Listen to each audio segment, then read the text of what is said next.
So there's this video about this guy explaining how skiers go down a mountain and they're going through the snow and there's trees. And basically what he's saying is that when skiers go down, they don't focus on trying not to hit the trees. They don't think, don't hit a tree, don't hit a tree. They think, focus on the path, right?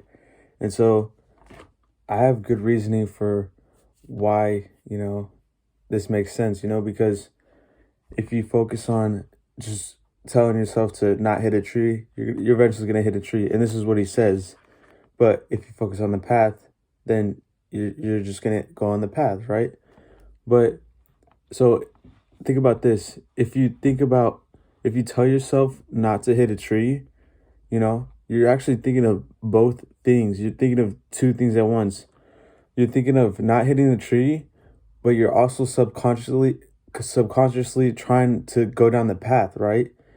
And because the main goal is to go down the path, and you're focusing on both things at the same time, if you focus on just going down the path, then you only have to worry about one thing, the path, right?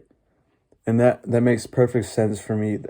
That was a good reasoning for the what he was talking about in that video. And so it just puts more stress on your brain to think of not hitting a tree while thinking of the main goal, which is to go down the path.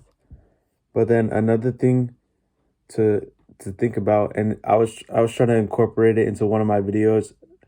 I kind of wanted to make it an own video, but this follows along with that. So it's an insight that thinking should be another sense, because what are senses? Senses are how you perceive the world, right? You see the world, you hear the world, you smell the world, taste the world, and feel the world, right?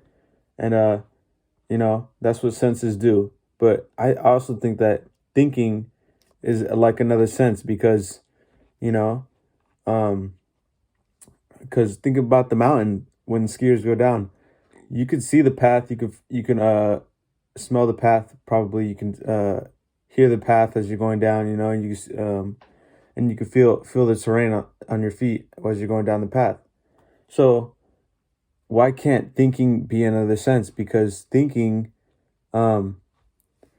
lets you like sense what to do next, and I just think that it's probably the sixth sense, and